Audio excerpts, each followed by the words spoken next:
So, ito tutorial to, no, para sa pag-download ng games via cellphone, tablet, tapos ilalagay dito sa Switch natin. So, unang-una natin gagawin, syempre, dito tayo sa tablet muna, sa Switch, sa Android device natin.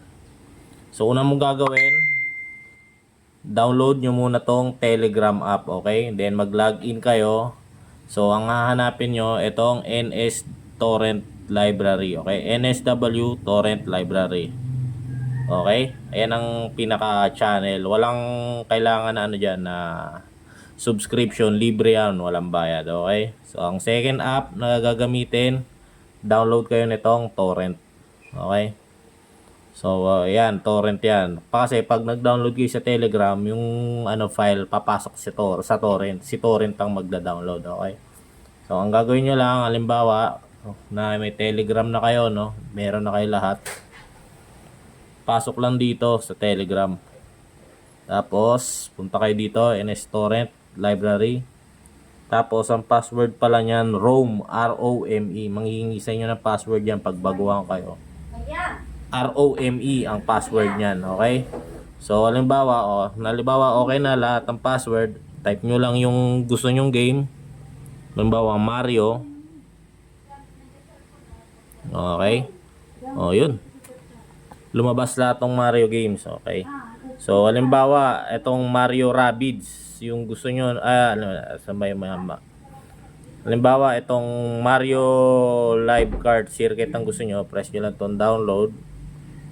Tap nyo lang isang beses. Ayan, lumabas. Lalabas ulit dyan, tap nyo lang itong pinaka-name nya. Tapos, magpa-pop up yan, press nyo lang yung torrent. Then yun, dumiretso sa torrent. So, halimbawa, na-download na dati yan, no? Halimbawa, ito yung Mario Kart. So, ang second step na gagawin nyo is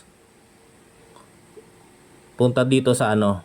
Ay, mayroon pa palang isang app na ano, na ida-download. Ito, download nyo to. NS USB Loader. Bali, tatlong app pala kailangan. Telegram, Torrent, tsaka NS USB Loader. Ito, isisend ko naman yung link sa inyo kung paano i-download yan. Bali, apat pala, no? Apat na app pala. Telegram, Torrent, itong Zar Achiever. Sa Play Store lang nada-download tong tatlo. Ito, may bibigay ako link sa inyo, okay? Tapos, click mo lang tong NSUSB loader, okay? Tapos, gagawin mo lang, select files.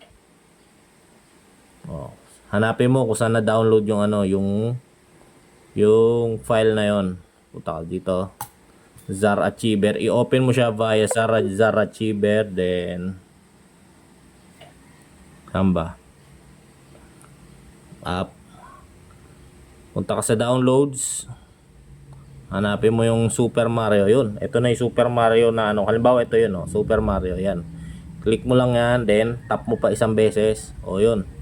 So napunta na siya dito. No? Nag-check na. Ayan. Napakita ko. Okay. Check na siya. Seconds. Ang last step dito na sa ano. Sa Nintendo Switch natin. Okay. So, pupunta kayo dito, mag-launch kayo any game. Wait lang, charge ko lang yung ano.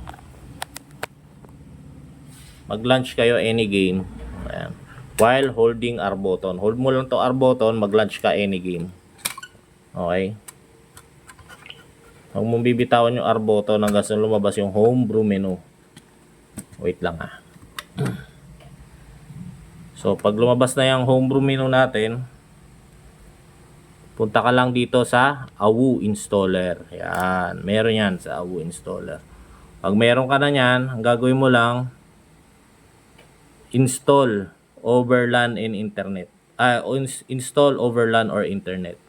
Press A. So, naghahanap siya ng ano, no, ng ano, i-pair. Hinahanap niya tong si Android device mo. So, ang gagamitin mo, itong ano na yan, IP address na yan, dapat same ng IP address dito. So, kukopyahin natin tong IP address na to. Okay? 192.168.254.180. So, para i-copy yan, pindutin mo muna to. Ito yata yun. Tinfoilnet. Tinfoilnet. Hindi, paano ba yan? Settings muna. Yun. Pupunta muna pala kayo sa settings. Then, etong IP address na yan. Kakopy nyo yan dito. So, 192.168. Ano natin? 192.168.254.180. O yun, parehas na sila. Yun lang naman. Yun lang babaguhin nyo. Yan lang. Okay? Okay. Then, paano ba yan na to? Hayop na to. Ayun, 180. Okay na. Tingnan nga natin kung nabago. Settings. O yun, nabago siya. Okay naman siya, nabago na. O yun. So, na-check nyo na, no? Naka-check na yung file, no? Ayan, naka-check na. Napili nyo na din.